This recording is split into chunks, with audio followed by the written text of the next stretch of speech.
Welcome everyone, Costini here with a discussion about Total War Warhammer 3, Realms of Chaos, and Immortal Empires to talk about Shadows of Change DLC and how Creative Assembly this time around may have pushed it too far, may have overreached. As someone who has played Total War games since Rome 1, it certainly has felt frustrating to have issues with Creative Assembly's DLC practices since Empire Total War. That's how far we're going down here. And the things they've done, the Special Forces unit and bonus content, pre-order bonuses, Blood Pack, all of those issues, and how Creative Assembly over the years did try and nickel and diming people. Interestingly enough, they did stop with Total War Warhammer because they released some DLC for Warhammer 1. Didn't work so well, I think, initially. And then they decided, well, for race packs, they decided to do more content. So, like, you look at the Call of the Beastmen, compared to, say, something like Tomb Kings and Warhammer 2. So they certainly improved the quality of this DLC, the way they were handling the races, the way they were handling the mechanics, what amount of content they were offering, and how they were handling it. Then you had the Lord packs of Warhammer 2 that not only included Lords, units, potentially unique campaign mechanics, but also more and more major reworks for those races, and also easier access. So you got the Sisters of Twilight, which gave you access to the Wood Elves. Sure, only their campaigns, but at least but you could at least play the Wood Elves without having to buy the Wood Elf race pack or Tarox for the Beastmen.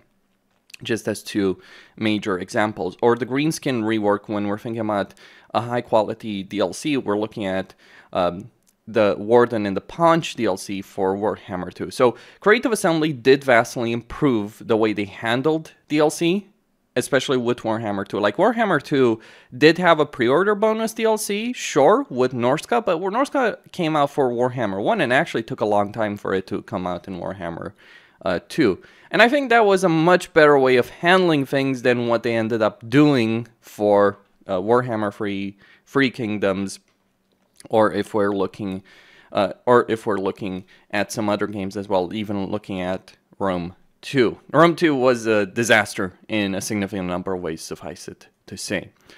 So Creative Assembly did do better with Warhammer 2.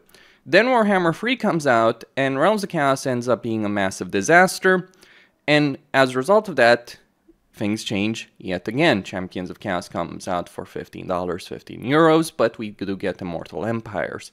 And then Chaos Dwarfs come out for 25, and now we're getting Shadows of Change for 25. And I think you could have potentially justified the Forge of the Chaos Dwarfs. Now, I personally felt it was going too far, even with the Forge of the Chaos Dwarfs, but the Forge of the Chaos Dwarfs at least had an entire race to it. New mechanics, a lot of new units, 3 Legendary Lords, 1 Legendary Hero.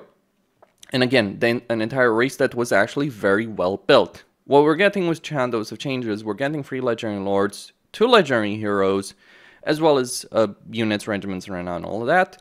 But we're not getting the major changes that came with something like the Forge of the Chaos Dwarfs. And also, with the Forge of the Chaos Dwarfs, we got a major rework in terms of the Darklands area, which vastly improved it, which we apparently are not going to get, at least based on what we've seen on the changes to the map, or the lack thereof, in terms of both Realms of Chaos and Immortal Empires, at least with Kislev. What's happening in the Eastern Cafe, that's a completely different discussion, but I think like this is going to be one of those DLCs where we're not going to see those kind of major changes. I could end up being wrong, but regardless of whether or not I'm wrong or right, clearly a lot of people, a vast majority of people, are not happy with what Creative Assembly is doing. It's being talked about on social media. It's one of the biggest discussion points on Reddit, on Twitter, on Facebook, on Steam. A lot of people are very unhappy with the DLC price. And in fact, although when they originally announced the DLC, it became one of the top sellers on Steam, it has since dropped significantly in terms of that position. And I've personally done a poll on my channel asking people how they felt about the DLC. Would they buy it? Would they not buy it? Did they think that Creative Assembly and Sega had overreached with the price? And 60% of people answered, over 60%, 61% at the time of recording, answered that yes, Creative Assembly and Sega had overreached and that they would not buy the DLC. 34% said that, yes, they had overreach, but that they would still buy the DLC. And only 5% of people said no. So regardless of whether or not people are buying the DLC, a lot of people are furious over what Creative Assembly and Sega have done. And 61% of people are saying that they will not buy the DLC. Of course, this is not a scientific poll, but it does give you an indication about how people feel with respect to this. And it's also other things as well, other statistics. Like yesterday, I did a video talking about the price controversy, and you do have some general expectations as a YouTuber, as a content creator, in terms of how well a video might do. That video far surpassed my expectations. It got a ridiculous number of views within the first few hours. And that's not something you see very often, I have to tell you, as a content creator, unless you really hit the mark on something that a lot of people really do care about. And clearly, a significant number of people do care about the price of the Shadows of Change DLC.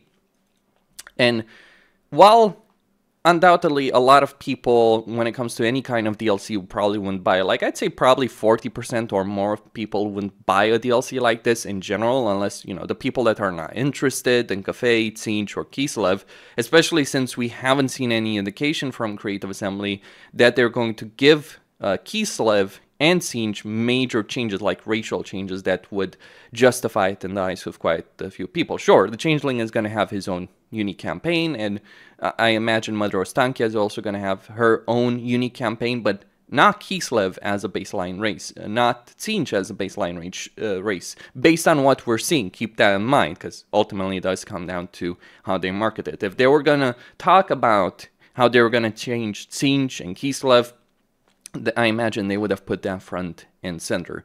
So I do believe that those kind of changes are not necessarily coming, but regardless, quite a few people, as I stated, are very unhappy with what Creative Assembly has done. And the problem for Creative Assembly isn't just with this piece of DLC content, it's also going forward, because you can do a lot of crappy things as a company, but there is the straw that breaks the camel's back, and this might end up being the case here. Shadows of Change might sell decently well, but any future DLC, a lot of people are going to be very skeptical of any future DLC Creative Assembly does. And you're just creating this situation where, or Creative Assembly and Sega are creating this situation where people are going to buy these things less and less and less.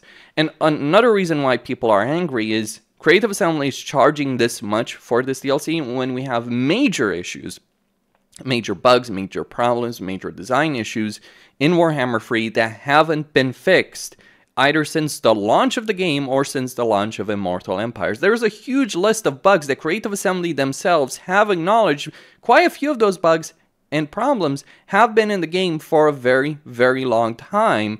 Just a simple example, like Ungrim's Slayer problem, like Journey's End, still isn't working over a year or close to a year since Immortal Empires beta came out. That's just an example. There are other issues. We have the siege situation, we have the imbalance between the races, we have the situation of how many races work so very, very poorly. And by the way, it's kind of a middle finger to any Imperial player to throw another Legendary Lord, given the Imperial mechanics, right in the middle of the damned Empire in both Realms of Chaos and Immortal Empires. Obviously, you can't play the Empire in Realms of Chaos, but in the middle of Stirland, considering everything Karl Franz and Balthazar Gelt already have to deal with, yeah, I would say that is a pretty big middle finger, and certainly another reason to never play an Imperial campaign as either Karl Franz or Balthazar Gelt.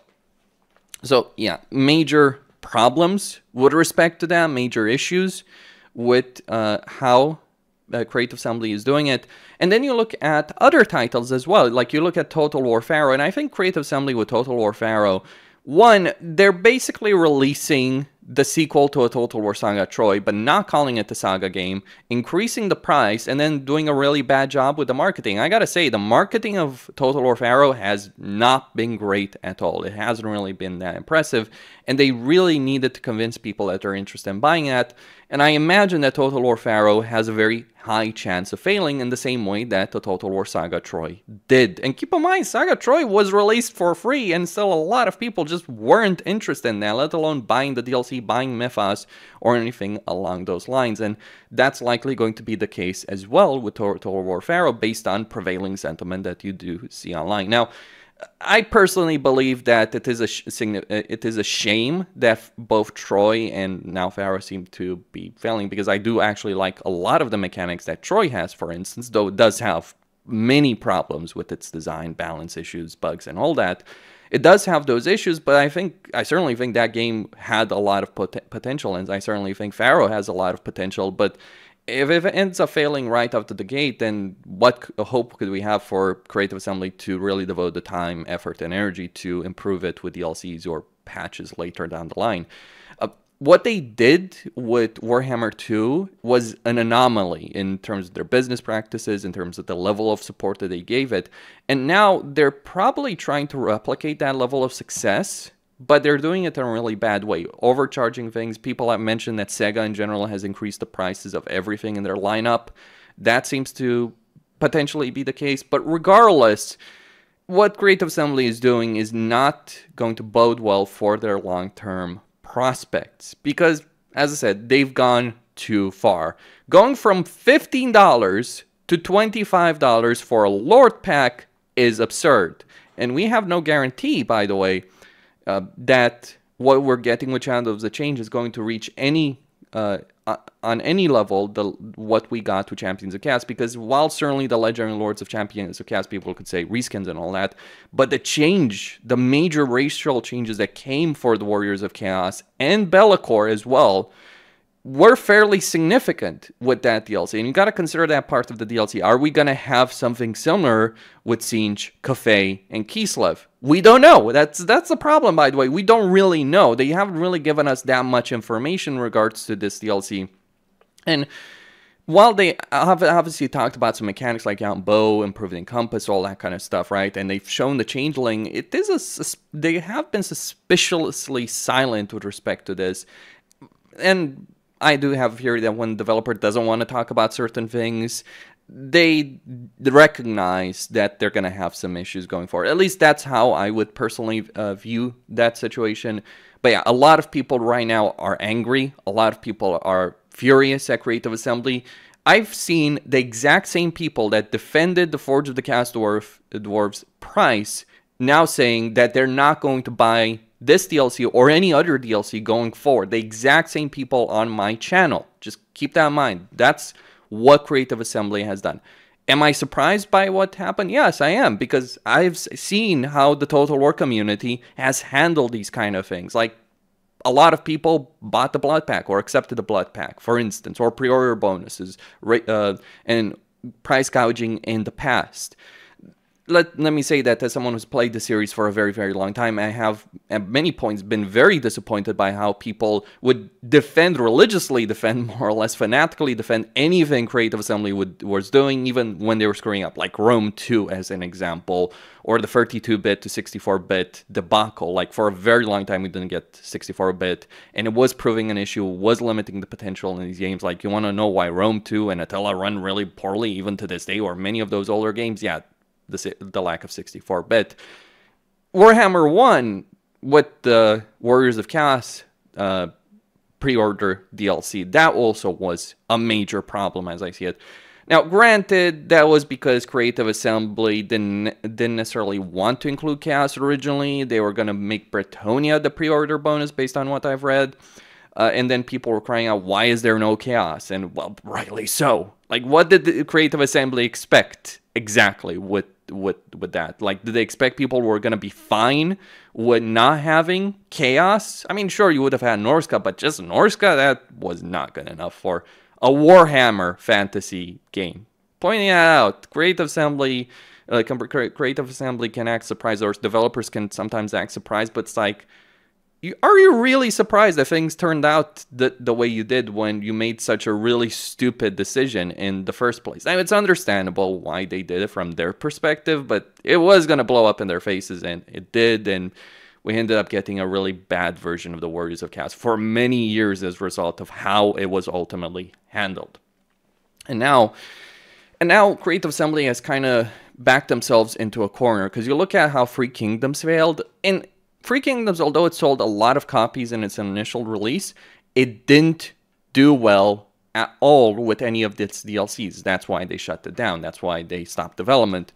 Troy failed, Thrones of Britannia failed, and now Pharaoh is likely going to fail. So it will be interesting to see how things do develop in the future, but for the moment, yeah, it looks like Creative Assembly might have finally pushed people too far. Cosine here signing out. Don't forget to subscribe, like, and enable notifications, and stay tuned for more.